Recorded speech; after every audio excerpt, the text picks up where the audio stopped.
Dear students, मैं Ramesh Kumar, chemistry lecturer, government senior secondary school मोची चिबारा, आप सभी का आर के केमिस्ट्री यूट्यूब चैनल में पुनः स्वागत करता हूं। प्रिय विद्यार्थियों, आप प्लस टू केमिस्ट्री के यूनिट नंबर 4 के फर्स्ट वीडियो लेक्चर्स में केमिकल काइनेटिक्स की definitions, type of chemical reaction on the basis of speeds and rate of chemical reactions की डेफिनेशन को आप अच्छी तरह समझ चुके हैं। फिर भी अगर किसी विद्यार्थी को अभी तक नहीं समझ में आया है तो आप फर्स्ट लेक्चर्स को पुनः देख सकते हैं। आज के इस सेकंड वीडियो लेक्चर्स में हम रेट ऑफ केमिकल रिएक्शंस को डिफाइन करते हुए जनरल इक्वेशन के लिए इसकी एक्सप्रेशन को आगे बढ़ाएंगे। तो एक बार फिर रेट ऑफ केमिकल रिएक्शन की डेफिनेशन को हम रिवाइज करते हैं, जो हमने फर्स्ट लेक्चर में अच्छी तरह समझ ली थी। क्या डेफिनेशन थी रेट ऑफ केमिकल रिएक्शंस की?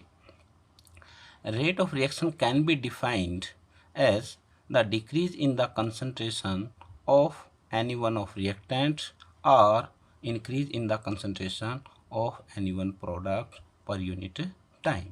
यानी किसी भी रिएक्शन में जब रिएक्शन फॉरवर्ड स्टेप की तरफ आगे बढ़ती है तो रिएक्शंस के रिएक्टेंट्स की कंसंट्रेशन कंटिन्यूसली डिक्रीज होती है और प्रोडक्ट की कंसंट्रेशन कंटिन्यूसली इंक्रीज होती है। तो एक सेकेंड या एक मिनट या एक घंटे में उस रिएक्शन के रिएक्टेंट की, किसी भी एक रिएक्टेंट की जितनी भी कंसंट्रेशन डिक्रीज होगी या प्रोडक्ट की कंसंट्रेशन एक सेकंड या एक मिनट या एक घंटे में जितनी भी इंक्रीज होगी तो वो उस रिएक्शन का रेट ऑफ रिएक्शन यानी स्पीड ऑफ रिएक्शन कहलाती है। शायद आपको पुनः इसको अच्छी तरह समझ लिया होगा। मैथमेटिकली भी हमने कल इसको एक जनरल रिएक्शन के लिए लिखा था। मैथमेटिकली एक्सप्रेशन कैसे है, उसको मैथमेटिकली कैसे एक्सप्रेस कर सकते हैं। फॉर एक रिएक्शन, जैसे हमने कोई एक रिएक्शन ली, रिएक्टेंट किस में कन्वर्ट हो रहा है? प्रोडक्ट में कन्वर्ट हो रहा है। तो रिएक्टेंट की कंसंट्रेशन कंटिन्यूसली डिक्रीज होगी और प्रोडक्ट की कंसंट्रेशन कंटिन्यूसली इंक्रीज होगी।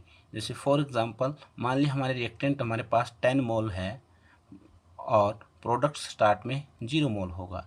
ये 10 मोल से घटते घटते 8, 7 इस तरह से 2 मोल यानी 0 मोल हो जाएगा, और लेकिन प्रोडक्ट की कंसंट्रेशन 0 से 1, 2, 3, 5, 7 मोल इस तरह बढ़ती जाएगी। कल हमने इसका एग्जाम्पल लिया था। रेट ऑफ रिएक्शन को मैथमेटिकली कैसे अब एक्सप्रेस कर सकते हैं, कैसे हम उसको लिख सकते हैं?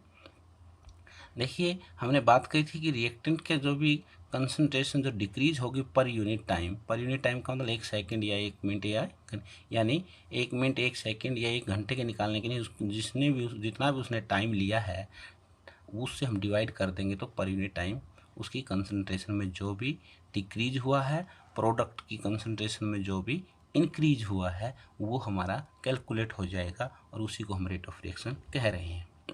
रेट ऑफ रिएक्शन को इसलिए मैथमेटिकली कैसे लिख दिया? रिएक्टेंट के लिए लिखेंगे तो decrease in the concentration of reactant, और पर यूनिट टाइम का निकालना है इसलिए नीचे टोटल टाइम टेकन। और प्रोडक्ट की फॉर्म में लिखना चाहते हैं तो, क्योंकि प्रोडक्ट की कंसंट्रेशन तो इंक्रीज होती है जैसे जैसे टाइम बीतता है, तो increase in the concentration of product, जितना भी इंक्रीज हुआ प्रोडक्ट की कंसंट्रेशन में, और डिवाइड बाई पर यूनिट टाइम निकालने के लिए टाइम टेकन, जो टोटल टाइम टेकन है उसे डिवाइड कर देंगे तो पर यूनिट टाइम निकल जाएगा। तो इस प्रकार हम मैथमेटिकली इसको लिख सकते हैं। लेकिन अब थोड़ा सा हम नोटेशन फॉर्म में लिखेंगे। हम पूरे ये स्टेंस ना लिख के हम थोड़ा सा रोटेशन फॉर्म में लिखेंगे। माना लेट कंसंट्रेशन ऑफ रिएक्टेंट, जो आर रिएक्टेंट है अपना, उसकी कंसंट्रेशन हमने R1 मान ली एट टाइम T1 पर। स्टार्टिंग जो टाइम है T1 उस पर उसकी कंसंट्रेशन R1, लेकिन जैसे जैसे रिएक्शन प्रोसीड होगी तो आगे बढ़ेगी तो उसकी कंसंट्रेशन घट के कितनी हो जाएगी, वो हमने मान ली R2 एट टाइम T2, यानी स्टार्टिंग टाइम पे R1 और T2 टाइम पे R2 मान ली। अब आप समझ सकते हो कितना चेंज हो गया। चेंज निकालते समय हमेशा फाइनल जो बाद में जो कंसंट्रेशन होती है उसमें से जो शुरू में इनिशियल कंसंट्रेशन होती है वो माइनस करते हैं। तो इसलिए change in concentration of reactant कितना हो गया, चेंज का सिंबल होता है ये डेल्टा और कंसंट्रेशन का सिंबल है ये स्क्वायर ब्रैकेट और आर यानी रिएक्टेंट की। तो change in concentration of reactant R, वो कितना चेंज हुआ, जो उसकी कंसंट्रेशन R2 थी एट टाइम 2 यानी फाइनल स्टेट में, माइनस इनिशियल स्टेट में यानी शुरुआती दौर में जो उसकी R1 थी, उनका डिफरेंस कर दिया, वो change in concentration of reactant आ गया। टाइम टेकन कितना हुआ, T2 माइनस T1। मान लिया वो 2 सेकंड पे स्टार्ट हुई थी और फिर वो 5 सेकंड पे ख़त्म हो गई। घड़ी के टाइम में हमने नोट किया तो 5 माइनस 2 यानी उसने 3 सेकंड लिया। तो इसलिए टाइम टेकन कैसे निकाला जाता है, अंतिम टाइम में से शुरुआती टाइम घटाकर यानी डिफरेंस निकाल देते हैं, वो हमारा चेंज इन टाइम कहिए या टाइम टेकन कहिए। तो इस प्रकार हमारे पास दोनों बातों का पता चल गया, change in concentration of reactant भी पता चल गया और टाइम टेकन भी पता चल गया। तो हमारा change in concentration of reactant हुआ डेल्टा स्क्वायर ब्रैकेट आर और टाइम टेकन हुआ डेल्टा टी। तो अब हम सिमिलरली यही बात हम अब प्रोडक्ट के फॉर्म में भी लिख सकते हैं। प्रोडक्ट के फॉर्म में भी हम लिख सकते हैं। कंसंट्रेशन ऑफ प्रोडक्ट जो P है उसकी हमने कंसंट्रेशन P1 मान ली एट टाइम T1 और P2 मान ली हमने एट टाइम T2। तो चेंज इन कंसंट्रेशन कितना हो जाएगा, उसकी फाइनल कंसंट्रेशन में से इनिशियल यानी शुरुआती कंसंट्रेशन घटा देंगे तो जो डेल्टा स्क्वायर ब्रैकेट P यानी change in concentration of product P और टाइम टेकन कितना हो जाएगा, वही T2 माइनस T1।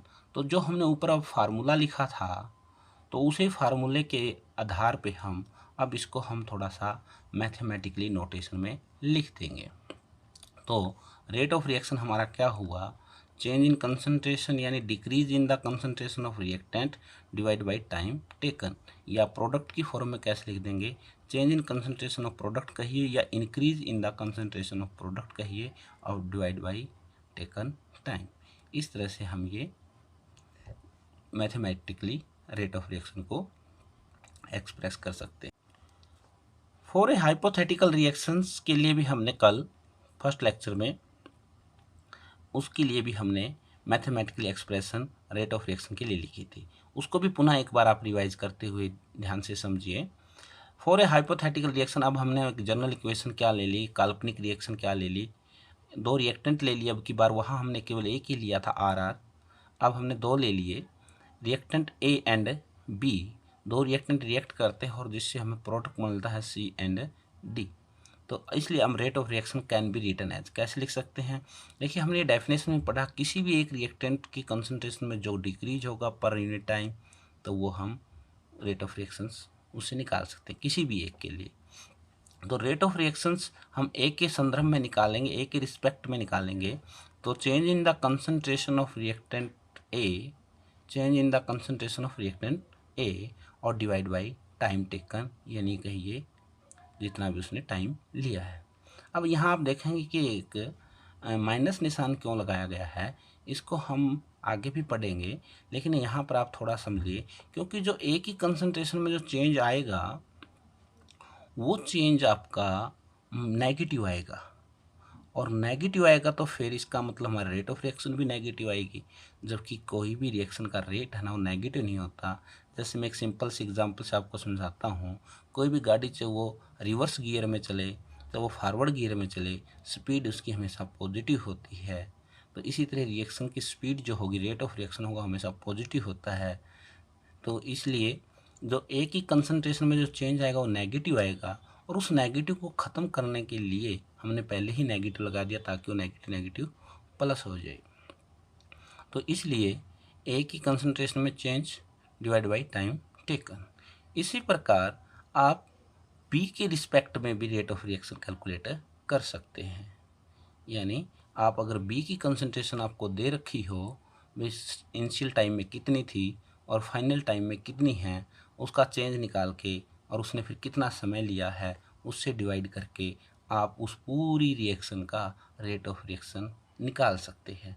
यानी बी के रिस्पेक्ट में क्या फार्मूला बन जाएगा रेट ऑफ रिएक्शंस का, change in concentration of B यानी डिक्रीज होगी, रिएक्टेंट है इसलिए डिक्रीज होगी तो वो नेगेटिव में आएगी, और वो नेगेटिव में आएगी तो इसलिए हमने नेगेटिव सिंबल पहले ही लगा दिया था कि वो रेट ऑफ रिएक्शन अपना पॉजिटिव हो जाए, तो और divide by change in time. इस लेकिन सी और डी हमारे प्रोडक्ट है, उनकी कंसंट्रेशन हमें पता है इंक्रीज होगी, तो वहाँ चेंज निकालेंगे तो पॉजिटिव आएगा, और पॉजिटिव आएगा तो फिर हमारा रेट ऑफ रिएक्शन पॉजिटिव होगी, यहाँ हमें नेगेटिव सिंबल लगाने की ज़रूरत नहीं है। तो इसलिए सी के रिस्पेक्ट में मान लिया आपको ना पूरी रिएक्शन में केवल सी का ही कंसंट्रेशन बता रखी हो, वे शुरू में उसकी कंसंट्रेशन 0 है, लेकिन कुछ टाइम के बाद उसकी कंसंट्रेशन मान लिया 5 मोल पर लीटर हो जाती है, तो आपको चेंज निकाल सकते हो। बाद में 5 हुई, शुरू में 0 थी, 5 माइनस 0 यानी 5 आ जाएगा, इस तरह चेंजेस। तो इस तरह से अगर सी की कंसंट्रेशन दे रखी हो तो आप चेंज इन कंसंट्रेशन ऑफ सी निकाल के और जितना भी उसने टाइम लिया है उससे डिवाइड करके आप इसका रेट ऑफ रिएक्शन निकाल सकते हैं। सिमिलरली डी के रिस्पेक्ट में भी आप निकाल सकते हैं। कोई और प्रोडक्ट है इसके साथ, उसके रिस्पेक्ट में भी आप सिमिलरली रेट ऑफ रिएक्शन निकाल सकते हैं। Change in concentration of D divide by time takens. और इसलिए अब आप एक मुख्य बात यही ध्यान रखिए, जब आप रिएक्टेंट के रिस्पेक्ट में रेट ऑफ रिएक्शन निकालेंगे तो आपने माइनस सिंबल ऑलरेडी ही पहले ही लगा देना है, लेकिन कंसंट्रेशन प्रोडक्ट की फॉर रिस्पेक्ट में निकालोगे तो आप सिंबल लगाएं या ना लगाएं, यानी प्लस ऑलरेडी अंडरस्टूड है।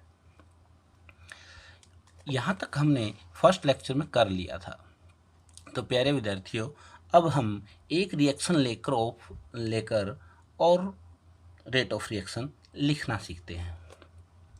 अब की बार हमारी रेट जो रिएक्शंस है वो हमारी रिएक्शन है A plus B plus C plus D.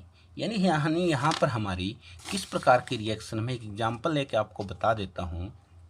जैसे नाइट्रोजन प्लस हाइड्रोजन और उससे अमोनिया बन रहा है और इसको हम बैलेंस करते हैं तो इस तरह से आता है। तो इसमें आप देखेंगे यहाँ पर रिएक्टेंट के साथ कुछ स्टोक्योमेट्रिक कोफिशिएंट है जो उस रिएक्शन को बैलेंस करते हैं। जैसे यहाँ पर 1 है, यहाँ पर 3 है, यहाँ पर 2 है, ये स्टोक्योमेट्रिक कोफिशिएंट है। इस तरह की रिएक्शन हो जिसको बैलेंस करने के लिए कुछ हमें मल्टीप्लाई करना पड़ता है, यानी स्टोक्योमेट्रिक कोफिशिएंट यूज करना पड़ता है, उस तरह की रिएक्शन हो तो उसके लिए हम मैथमेटिकली रेट ऑफ रिएक्शन कैसे लिखेंगे। तो इसी एग्जांपल को लेकर हम अच्छी तरह समझ लेते हैं, फिर हम उसकी मैथमेटिकली एक्सप्रेशन पर चलेंगे। देखिए, मान लिया कि टाइम t 0 है, शुरू का टाइम है ना, वो 0 है, कहने का मतलब रिएक्शन अभी स्टार्ट हुई नहीं है।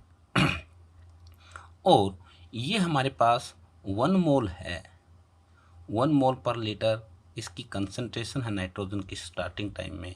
और इसकी हमें पता है इसके 1 मोल के लिए कितने मोल चाहिए, हमें 3 मोल चाहिए। तो ये हमने हाइड्रोजन कितनी ले ली, 3 मोल पर लीटर की इसकी कंसंट्रेशन ले ली, और दोनों गैसों को मिक्स किया और रिएक्शन स्टार्ट हुई। लेकिन स्टार्टिंग टाइम पे आपको पता है अमोनिया बनेगा नहीं जब तक हम ये दोनों गैसों को मिक्स नहीं करेंगे, यानी स्टार्टिंग टाइम पे अमोनिया की कंसंट्रेशन 0 मोल पर लीटर है। लेकिन कुछ समय बाद, फॉर एग्जांपल 10 सेकंड के बाद, ये रिएक्शंस मान लिया आधी पूरी हो जाती है। कितनी पूरी हो जाती है? आधी। यानी इन दोनों की कंसंट्रेशन आधी रिएक्शन पूरी होने का मतलब आधा रिएक्टेंट यूज होके प्रोडक्ट बन गया। तो यानी इसकी कंसंट्रेशन रह जाएगी आधा मोल, एक में से आधा यूज हो गया तो हाफ मोल पर लीटर रह जाएगी, और इसकी 3 में से आधी 3/2 मोल पर लीटर रह जाएगी, 3/2 यूज हो जाएगी। और ऐसा होने से ये कितनी बनेगी, ये अब 1 मोल पर लीटर बनेगी। कितनी बनेगी? टोटल तो 2 मोल बनना है। अगर ये 1 मोल और 3 मोल पूरी तरह रिएक्ट कर जाएंगे तो 2 मोल बनेगा, तो लेकिन रिएक्शन आधी ही हुई है तो कितना बनेगा, 1 मोल ही बनेगा। अब हम इसका रेट ऑफ रिएक्शंस निकालते हैं।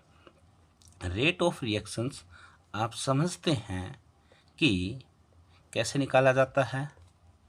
Decrease in concentration of any one reactant, किसी भी एक रिएक्टेंट के लिए, मैं पहले नाइट्रोजन के रिएक्टेंट के लिए decrease in concentration of any one reactant और डिवाइड बाय टाइम टेकन। अब देखिए कितना डिक्रीज हुआ। पहले मैं किस रिस्पेक्ट में निकालता हूँ, rate of reaction in respect of nitrogen के रिस्पेक्ट में निकालता हूँ। तो हम नाइट्रोजन का डाटा ही देखेंगे। तो देखिए नाइट्रोजन का डाटा स्टार्टिंग में 1 मोल था और 10 सेकंड के बाद 1/2 रह गया। तो चेंज इन कंसंट्रेशन कितना डिक्रीज हुआ, वो हमेशा मैं इसको थोड़ा पहले मैथमेटिकली भी लिख लेता हूँ। चेंज इन कंसंट्रेशन, किसकी चेंज इन, नाइट्रोजन की कंसंट्रेशन में जो चेंज आया है और डिवाइड बाई टाइम। अब आप देखिए कितना चेंज आया है। चेंज निकालने के लिए हमें फाइनल में से इनिशियल घटाना पड़ता है। तो फाइनल कितना है, 1/2, इनिशियल कितना था 1, डिवाइड बाई टाइम कितना है 10 - 0 10 सेकेंड। तो अब ये 1/2 में से 1 घटाएंगे तो ये माइनस का 1/2 आएगा मोल पर लीटर और टाइम आएगा 10 सेकेंड। इस तरह से ये माइनस का 1/20 मोल पर लीटर पर सेकेंड आ गया रेट ऑफ रिएक्शन। देखिए अभी मैंने बताया था हम कहाँ मिस्टेक कर रहे हैं कि रेट ऑफ रिएक्शन कभी नेगेटिव नहीं हो सकता, और इसलिए हम रिएक्टेंट के रिस्पेक्ट में जब वो करते हैं तो हमेशा वो जो डिक्रीज होती है कंसंट्रेशन उसके, या कि ये जो चेंज इन कंसंट्रेशन रिएक्टेंट का आता है वो नेगेटिव आता है, इसलिए उस नेगेटिव को कैंसिल करने के लिए हम ऑलरेडी एक नेगेटिव लगाते हैं, जैसे हम पीछे फार्मूले में पढ़ चुके हैं। तो माइनस अगर हम शुरू में लगाएंगे तो ये माइनस से माइनस प्लस हो जाएगा। अब यहाँ से आप इस माइनस का खेल भी समझ गए होंगे। तो प्यारे विद्यार्थियों, अब आपने यहाँ से रेट ऑफ रिएक्शन निकाल लिया नाइट्रोजन के रिस्पेक्ट में। अब हम रेट ऑफ रिएक्शंस निकालते हैं, rate of reaction in respect of hydrogen, hydrogen के रिस्पेक्ट में निकालते हैं। तो देखिए वही रिएक्टेंट हाइड्रोजन, इसलिए माइनस सिंबल आएगा, माइनस आएगा तो change in concentration of hydrogen divide by time taken. Change कितना हुआ है, देखिए पहले था 3, अंतिम समय फाइनल स्टेज पे था 3/2 और स्टार्टिंग में था 3/2 - 3 डिवाइड बाई टाइम कितना लगा, वही 10 सेकेंड। और ये अगर आप करोगे 3/2 में से 3/2 घटाओगे तो -3/2 आएगा और डिवाइड बाई 10 सेकेंड। 3/2 क्या था, ये कंसंट्रेशन मोल पर लीटर में, और माइनस निशान ऑलरेडी है, ये माइनस से माइनस प्लस हो जाएगा और ये आ गया 3 डिवाइड में है ये 20 मोल पर लीटर पर सेकेंड। अब यहाँ पर देखिए अगर नाइट्रोजन के रिस्पेक्ट में हम निकाल रहे हैं तो आ रहा है प्लस का 1/20 मोल पर लीटर पर सेकेंड।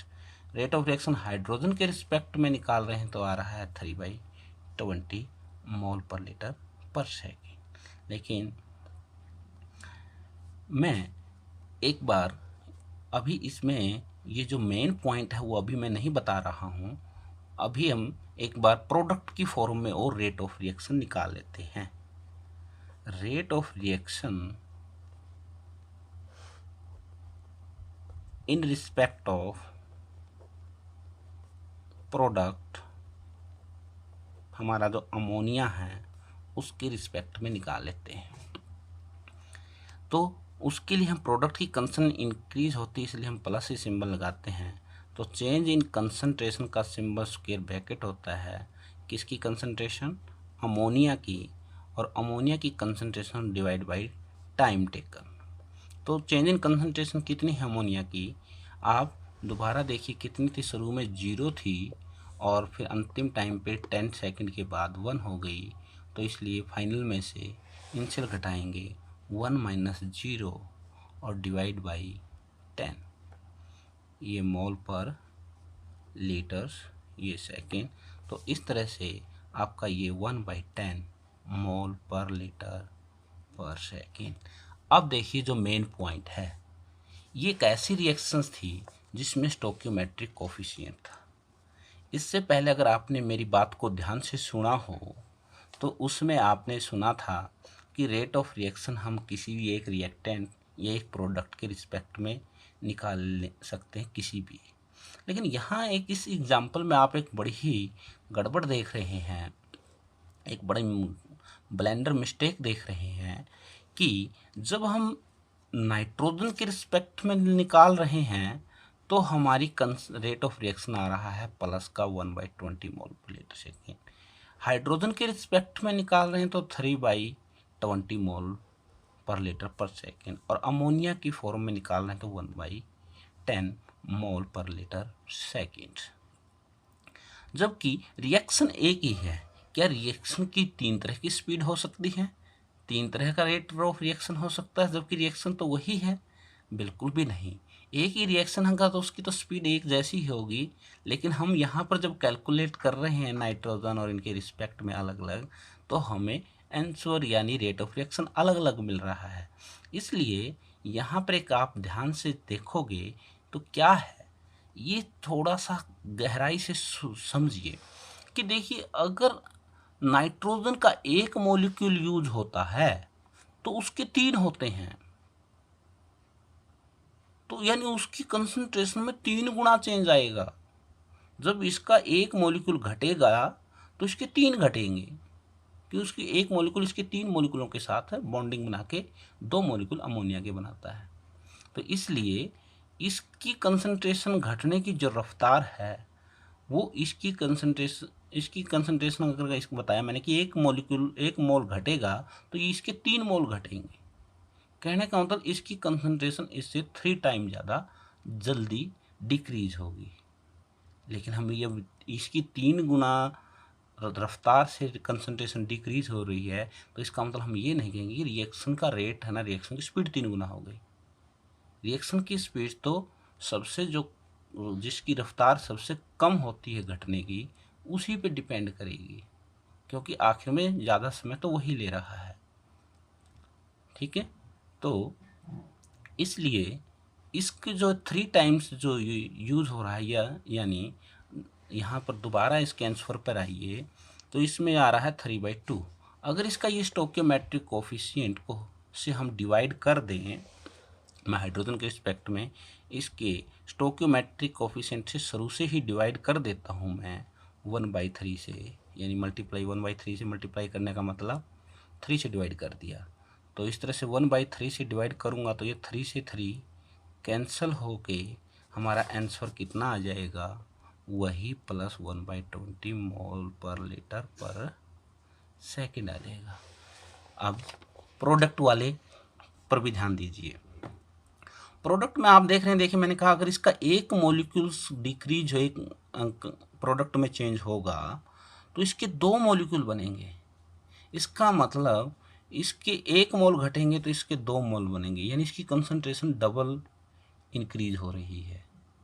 तो क्या फिर रिएक्शन का रेट डबल हो जाएगा? बिल्कुल भी नहीं। मैंने अभी कहा था रिएक्शन का रेट किस पे डिपेंड करेगा, उन रिएक्टेंट या प्रोडक्ट में जिसकी कंसंट्रेशन या सबसे धीरे धीरे डिक्रीज हो रही है या फिर जिसकी धीरे धीरे बढ़ रही है। सबसे स्लो रफ्तार किसकी है घटने की, क्योंकि रिएक्शन है तो समय उसी के हिसाब से लेना है। तो इसलिए यहाँ पर इसकी डबल एकदम चेंजेस आ रहा है। तो इसलिए अगर हम इसके लिए जो स्टोकियोमेट्रिक कोफिशिएंट 2 है, इससे अगर हम इसके रिस्पेक्ट में डिवाइड कर दें 2 से, तो देखिए फिर हमारा आंसर क्या बन जाता है। तो 1/20 मोल पर लीटर पर सेकेंड। अब आप देख सकते हैं तीनों के रिस्पेक्ट में सेम आ गया। नाइट्रोजन के रिस्पेक्ट में 1/20 मोल पर लीटर पर सेकेंड, और हाइड्रोजन के रिस्पेक्ट में भी, और अमोनिया के रिस्पेक्ट में भी। अब इस तरह से, अब यहाँ पर यानी ऐसी रिएक्शन जिसके बैलेंस करते हैं तो उसके साथ कुछ स्टोकियोमेट्रिक कोफिशिएंट होते हैं, ऐसी रिएक्शन का जब रेट निकालना हो तो आपने ये बड़ा ध्यान देना है कि जो भी रिएक्टेंट की किसी भी एक रिएक्टेंट की कंसंट्रेशन में जो चेंज आएगा और डिवाइड बाय उसके टाइम टेकन करेंगे, या प्रोडक्ट की कंसंट्रेशन जो इंक्रीज होगा और उससे जितना भी उसने समय लिया उससे हम डिवाइड करेंगे, तो साथ में जो उसका स्टोकियोमेट्रिक कोफिशिएंट है वो उसके डिवाइड में आ जाएगा। मैं फिर बता रहा हूँ क्यों आ रहा है ये, कि जैसे यहाँ पर नाइट्रोजन की कंसंट्रेशन जैसे 1 मोल अगर डिक्रीज होगी तो इसकी 3 मोल डिक्रीज होगी, नहीं, और इसकी 2 मोल इंक्रीज होगी। इसका मतलब इसमें चेंज 1 मोल का आएगा तो इसमें 3 मोल का आएगा, नहीं 3 गुना हो गया, और इसमें 2 गुना इंक्रीज आएगा तो 3। अब इसका मतलब तो इसके हिसाब से रिएक्शन का रेट निकालेंगे तो 3 गुना ज़्यादा बताएगा, और इसके हिसाब से निकालेंगे तो रेट ऑफ रिएक्शन 2 गुना ज़्यादा कैलकुलेशन के बाद आएगा। तो उस समस्या से निपटने के लिए हम क्या कर देते हैं, जो ये 3 गुना चेंजेस दिखा रहा है तो उसको हम 3 से डिवाइड कर देंगे, और इसके रिस्पेक्ट में जब रेट ऑफ रिएक्शन निकालते समय हमें 2 गुना फालतू बता रहा था तो उसको हम 2 से डिवाइड कर देंगे। फिर हमारा रेट ऑफ रिएक्शन तीनों के रिस्पेक्ट में सेम आ जाएगा। तो मैंने एक ये पर्टिकुलर एग्जांपल लेकर आपको समझाने की कोशिश की कि किस प्रकार जो उनके स्टोकियोमेट्रिक कोफिशिएंट्स होते हैं, तो रेट ऑफ रिएक्शन निकालते समय तो उनकी चेंजिंग इन कंसंट्रेशन पर यूनिट टाइम के हिसाब से साथ में स्टोकियोमेट्रिक कोफिशिएंट डिवाइड में आ जाते हैं। अब आप समझ लीजिए एक ऐसी रिएक्शन जिसमें स्टोकियोमेट्रिक कोफिशिएंट है, तो फिर हम कैसे उसका रेट ऑफ रिएक्शंस लिखते हैं। फॉर द रिएक्शन, एक ऐसी रिएक्शन के लिए जिसके साथ क्या है स्टोकियोमेट्रिक कोफिशिएंट, ये हमने एक जर्नल केमिकल इक्वेशन ले ली। ए प्लस बी, ये 2 रिएक्टेंट है जिनके कोफिशिएंट है ए एंड बी, और ये प्रोडक्ट है सी एंड डी जिनके साथ स्टोकियोमेट्रिक कोफिशिएंट है सी एंड डी। तो ऐसी रिएक्शन के लिए हमारा मैथमेटिकली एक्सप्रेशन क्या बन गई, rate of reaction is equal to minus आपको पता है क्यों, रिएक्टेंट के रिस्पेक्ट में हम लगाते हैं क्योंकि उसकी चेंज इन कंसंट्रेशन नेगेटिव आता है, इसलिए नेगेटिव को हटाने के लिए हम पहले ही नेगेटिव लगा देते हैं। और स्टोकियोमेट्रिक कोफिशिएंट को अभी एक एग्जांपल के ज़रिए आपको समझाया, तो वो डिवाइड में आ जाएगा 1/A change in concentration of A divide by time taken. B के रिस्पेक्ट में निकालेंगे, ये भी रिएक्टेंट है इसलिए माइनस सिंबल आएगा, स्टोकियोमेट्रिक कोफिशिएंट डिवाइड में आ जाएगा, change in concentration of B divide by time taken. अब ये सी और डी प्रोडक्ट है इसलिए यहाँ प्लस के सिंबल आएंगे, स्टोकियोमेट्रिक कोफिशिएंट ऑलरेडी किस में आएगा, डिवाइड में आएगा, change in concentration of reactant C divide by time taken. D के रिस्पेक्ट में भी प्लस आएगा क्योंकि प्रोडक्ट है, 1/D change in concentration of D divide by time taken. तो इस तरह से such rate of reaction is called average rate of reaction. जो एग्जांपल ले लेते हैं, अब मान लिया यही अमोनिया वाली रिएक्शन है आपकी, तो अमोनिया वाली रिएक्शन है, उसका रेट ऑफ रिएक्शन आप एवरेज रेट ऑफ रिएक्शन कैसे लिखेंगे, रिएक्टेंट के लिए negative, change in concentration of nitrogen divide by change in time या टेकन टाइम। हाइड्रोजन के रिस्पेक्ट में कैसे लिखेंगे, माइनस आएगा 1/3 change in concentration of H2 by time taken.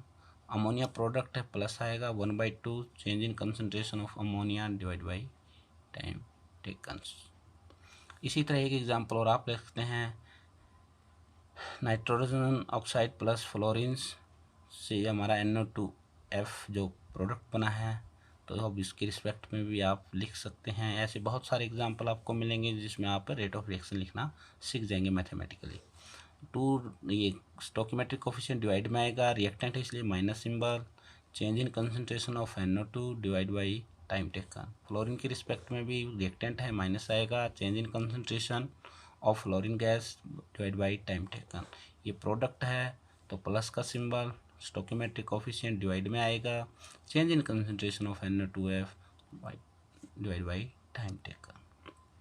तो इस प्रकार से आप रेट ऑफ रिएक्शंस लिख सकते हैं एक ऐसी रिएक्शन के लिए जिस रिएक्शन में रिएक्टेंट और प्रोडक्ट के साथ स्टोइकियोमेट्रिक कोफिशिएंट है।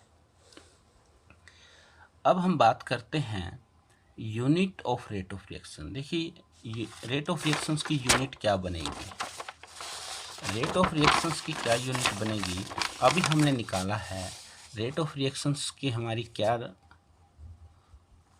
रेट ऑफ रिएक्शंस का हमारी मैथमेटिकली एक्सप्रेशन क्या थी कि चेंज इन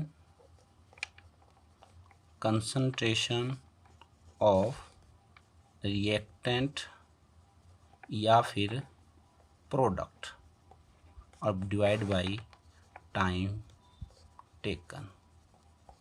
देखिए कंसंट्रेशन की यूनिट्स क्या होती है, हम फर्स्ट लेक्चर में पढ़ चुके हैं, मोल पर लीटर।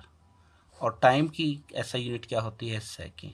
इसलिए रेट ऑफ रिएक्शन की जो यूनिट हुई मोल पर लीटर पर सेकेंड, जिसे हम मैथमेटिकली ऐसे भी लिख सकते हैं mole litre inverse second inverse. याद रखिए मोल पर लीटर को आपको याद हो तो हम मोलैरिटी भी लिखते हैं जिसे हम कैपिटल M से डिनोट कर देते हैं, कैपिटल M मोलैरिटी। मोल पर लीटर को क्या बोलते हैं, मोलैरिटी। तो इस तरह से ऐसा ही यूनिट आपकी ये हुई रेट ऑफ रिएक्शन के लिए। क्या हुई, unit of rate of reaction, unit of concentration divide by unit of time, mole per litre divide by second, तो मोल पर लीटर पर सेकेंड या mole litre inverse second inverse. इस तरह से अब हम बात करते हैं सिग्निफिकेंस ऑफ नेगेटिव साइन की। सिग्निफिकेंस ऑफ नेगेटिव साइन, जो हम बार बार नेगेटिव साइन लगा रहे थे, देखिए ये जो रिएक्टेंट के रिस्पेक्ट में जब रेट ऑफ रिएक्शन निकालते हैं, इसकी क्या सिग्निफिकेंस, इसका क्या महत्व है, तो आप इसके ऊपर ध्यान दीजिए। Rate of reaction is never a negative value. Rate of reaction की वैल्यू कभी भी नेगेटिव नहीं होती। जैसे मैंने बताया था कि कार की स्पीड कभी भी नेगेटिव नहीं होती, चाहे वो गाड़ी फॉरवर्ड गियर में चल रही हो, आगे दौड़ रही हो, या रिवर्स गियर में यानी बैक पीछे दौड़ रही हो, हमेशा स्पीड उसकी पॉजिटिव ही होती है, अगर उसके आप स्पीडोमीटर में भी देखोगे तो rate of reaction is never a negative value, कभी भी एक नेगेटिव वैल्यू नहीं होती। बट जो चेंज इन कंसंट्रेशन होता है, फाइनल कंसंट्रेशन में से इनिशियल कंसंट्रेशन घटाते हैं रिएक्टेंट के रिस्पेक्ट में, तो वो एक नेगेटिव वैल्यू आती है, जो नेगेटिव वैल्यू। बिकॉज क्यों, एज द रिएक्शन प्रोसीड, जैसे जैसे रिएक्शन बढ़ती है कंसंट्रेशन ऑफ रिएक्टेंट डिक्रीजेस, क्योंकि कंसंट्रेशन रिएक्टेंट की घटती है तो चेंज वो मैथमेटिकली कैलकुलेट करेंगे तो नेगेटिव आएगा। अगर वो नेगेटिव आएगा तो इसलिए हमारा रेट ऑफ रिएक्शन भी फिर नेगेटिव आ जाएगा, अगर हम माइनस सिंबल नहीं लगाएंगे तो। So to make rate of reaction a positive value, rate of reaction की पॉजिटिव वैल्यू बनाने के लिए we already put a negative sign, हम पहले से एक नेगेटिव साइन लगा देते हैं ताकि to make a positive value of rate of reaction, reaction का रेट की वैल्यू क्या बन जाए, पॉजिटिव बन जाए। ये माइनस निशान जो सिंबल लगाते हैं रेट ऑफ रिएक्शन जब निकालते हैं रिएक्टेंट के रिस्पेक्ट में, तो उस क्या महत्व आपको ये बताया गया। तो प्यारे विद्यार्थियों, यहाँ तक आपने रेट ऑफ रिएक्शंस, पहले एक जर्नल रिएक्शन आर रिएक्टेंट किस में चेंज हो रहा था, प्रोडक्ट में सिंपल, उसके रिस्पेक्ट में आपने लिखा। मैं दोबारा आपको बता देता हूँ, दिखा देता हूँ कौन सी रिएक्शन के लिए लिखा था, ये रिएक्शन थी। फिर हमने एक जर्नल रिएक्शन हाइपोथेटिकल रिएक्शन एक और ली, ये रिएक्शंस थी A+B C+D, उसके रिस्पेक्ट में लिखा। और फिर हमने एक रिएक्शंस और ली जिसमें स्टोकियोमेट्रिक कोफिशिएंट थे उनके रिस्पेक्ट में। मुझे आशा है कि आपको अब किसी भी रिएक्शन के लिए रेट ऑफ रिएक्शन लिखना हो तो आप इजीली लिख सकते हैं और उसी के आधार पर आप रेट ऑफ रिएक्शन कैलकुलेट कर सकते हैं यदि आपको रिएक्टेंट किसी भी एक रिएक्टेंट या किसी भी एक प्रोडक्ट की कंसंट्रेशन का डाटा दिया गया हो। अब हम दूसरे टॉपिक के ऊपर आते हैं, इंस्टेंट रेट ऑफ रिएक्शन।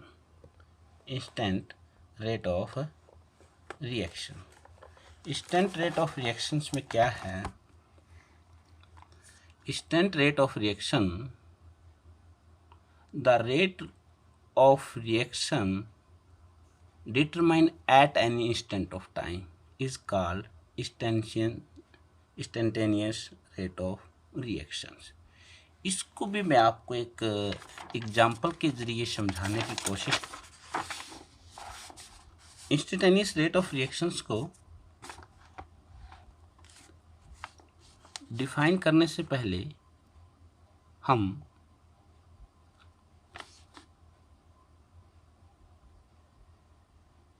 आइए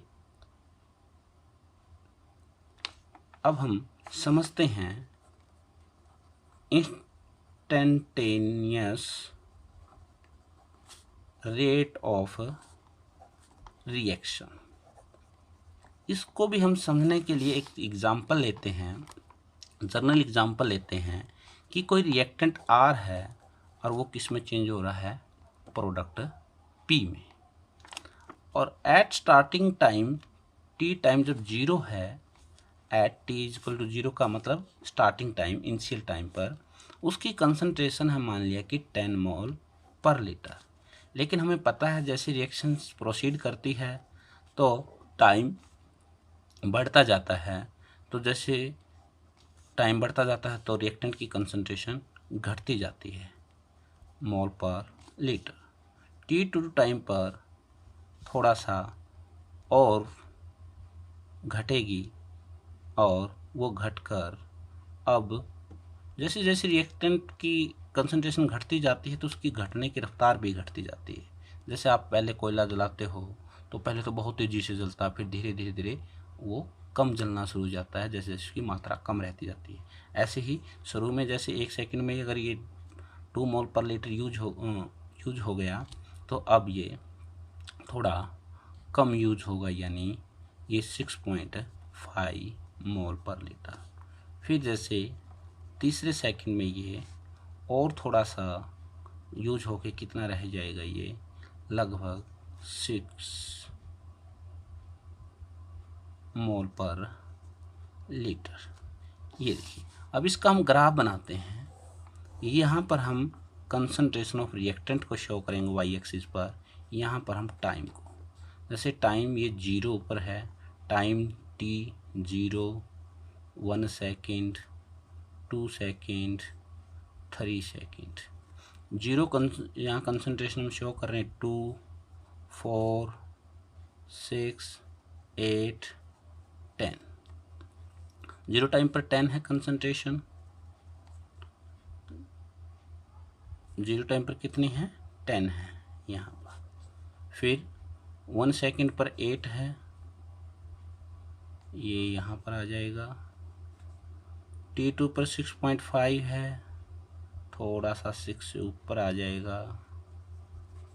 फिर 3 पे 6 है तो यहाँ पर आ जाएगा। इस तरह से आपका एक ग्राफ आएगा जो मैंने रफली बनाया।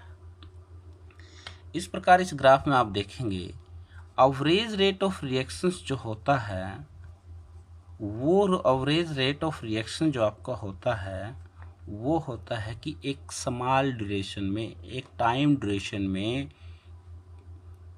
कितना रिएक्शन का रेट है ड्यूरिंग ए टाइम ड्यूरेशन। जैसे कि हम 1 सेकंड और 3 सेकंड के बीच निकालना चाहें, 1 सेकंड और 3 सेकंड। 1 सेकंड में ये 1 सेकंड यहाँ पर बनता है, 1 सेकंड में कितना है? 8, और 3 सेकंड में वो कितना है 6। तो रिएक्टेंट के रिस्पेक्ट में आपको पता है नेगेटिव सिंबल यूज़ करते हैं। Change in concentration of reactant R divide by time. तो कितना फाइनल कितना था 6 -8, टाइम कितना यूज हुआ है 3 - 1 2। इस प्रकार से माइनस से मैं ये -2 आएगा डिवाइड 2 और माइनस माइनस 2 से 2 1 मोल पर लीटर पर second.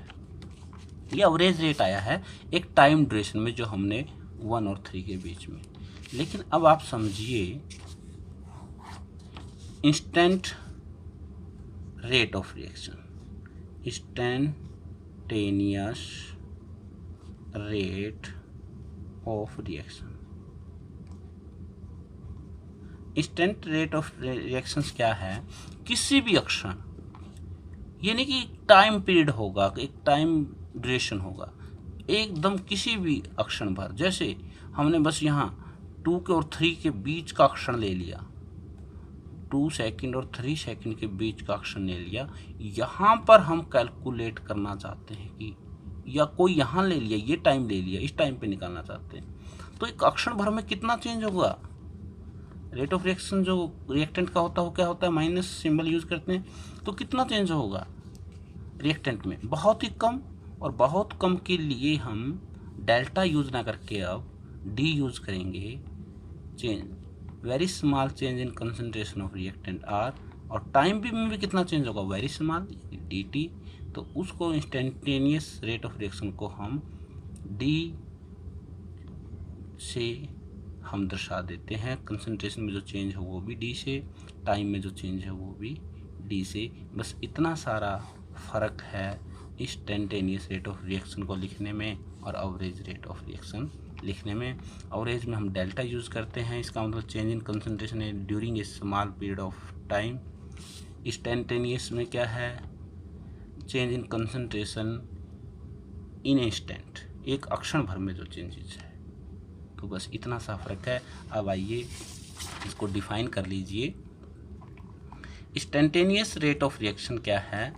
The rate of reaction determined, जो पता लगाया गया rate of reaction at an instant of time, time की किसी भी अक्षण पर में पता लगाया गया है, इज कॉल्ड, वो क्या रेट क्या कहलाती है रिएक्शन की, वो स्पीड क्या कहलाती है? Instantaneous rate of reaction.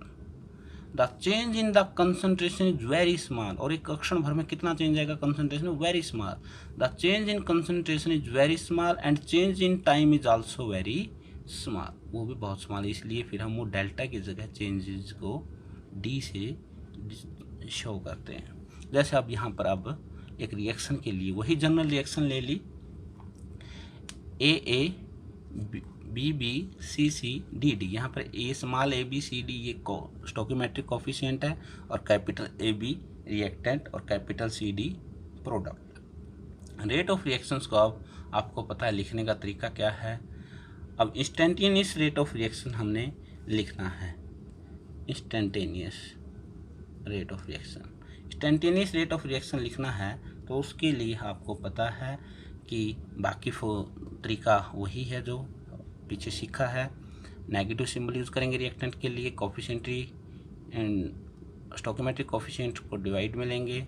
बस चेंज इन कंसंट्रेशन जो इंस्टेंटेनियस रेट ऑफ रिएक्शन के लिए क्या आ जाएगा? डेल्टा की जगह डी, यानी डी क्या डिनोट कर रहा है? वेरी स्मॉल चेंजेस, और डी टी यानी ए change in time is also very small, बहुत ही अक्षण भर।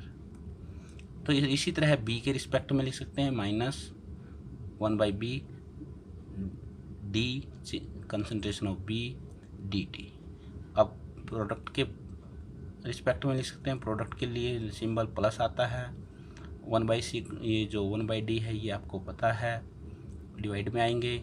बस चेंज इन कंसंट्रेशन हम डेल्टा के द्वारा शो कर रहे थे एवरेज में, अब इंस्टेंट में वहाँ पर किस में चेंज कर रहे हैं? डी से, और टाइम में भी जो चेंज किस में से शो कर रहे हैं? डी से, डी टी। इसी तरह इसमें आपको ये समझ में आ गया हो। अब देखिए जैसे एक एग्जांपल लेते हैं पर्टिकुलर ये देखिए नाइट्रिक ऑक्साइड प्लस ऑक्सीजन और नाइट्रोजन डाइऑक्साइड। इसमें आप देखेंगे एवरेज रेट ऑफ रिएक्शन लिखना है तो माइनस रिएक्टेंट के केस में 1/2 change in concentration of nitric oxide divide by time taken, यहाँ चेंजेस किससे शो किया, डेल्टा से। इसी तरह ऑक्सीजन के रिस्पेक्ट में माइनस ऑक्सीजन की कंसंट्रेशन में change divide by time taken. Product के लिए हम plus symbol 1/2 change in concentration of NO2 divide by time, यहाँ डेल्टा से शो किया है क्योंकि एवरेज रेट ऑफ रिएक्शन में एक टाइम ड्यूरेशन होता है 2 सेकेंड 10 सेकेंड इस तरह से। लेकिन इंस्टेंटेनियस रेट ऑफ रिएक्शन में जो टाइम कंज्यूम होता है वो वेरी स्मॉल होता है, अक्षण भर होता है बस, तो इसलिए वहाँ पर अब डेल्टा की जगह डी आ जाएगा। इतना सा ही मैथमेटिकली एक्सप्रेशन में डिफरेंस है। बाकी वही -1/2 चेंज इन कंसंट्रेशन जो नाइट्रिक ऑक्साइड है NO उसको अब डी से रिप्रेजेंट करेंगे, और चेंज इन टाइम है जो उसको भी DT से यहाँ पर डिनोट करेंगे। सिमिलरली बस ओनली डेल्टा की जगह डी आ रहा है। इसी प्रकार आप एक एग्जांपल और ले सकते हैं, जैसे ये रिएक्शंस हैं 5 bromide ions, bromate ion BrO3 को bromate ions, hydrogen ion 6, 3 bromine gas, 3 water. तो एवरेज रेट ऑफ रिएक्शन लिखना है तो -1/5 चेंज इन कंसंट्रेशन, चेंज का सिंबल डेल्टा यूज़ करेंगे डिवाइड बाई टाइम टेकन्स। इसी तरह इसके रिस्पेक्ट में हाइड्रोजन के रिस्पेक्ट में करेंगे तो वही -1/6 हाइड्रोजन की कंसंट्रेशन में जो चेंज है वो डेल्टा से डिवाइड बाई टाइम टेकन्स, यानी ए टाइम ड्यूरेशन जो है चेंज इन टाइम। इसी तरह प्रोडक्ट में प्लस का सिंबल आ जाएगा। लेकिन आपने इंस्टेंटेनियस रेट ऑफ रिएक्शन लिखना है तो इंस्टेंटेनियस रेट ऑफ रिएक्शन में आप बाकी सारा ज्यों का त्यों लिखेंगे, लेकिन डेल्टा की जगह क्या आ जाएगा, डी वर्ड यूज करेंगे जो स्मॉल चेंजेस को दर्शाने के लिए। इतना सा इसमें फ़र्क है।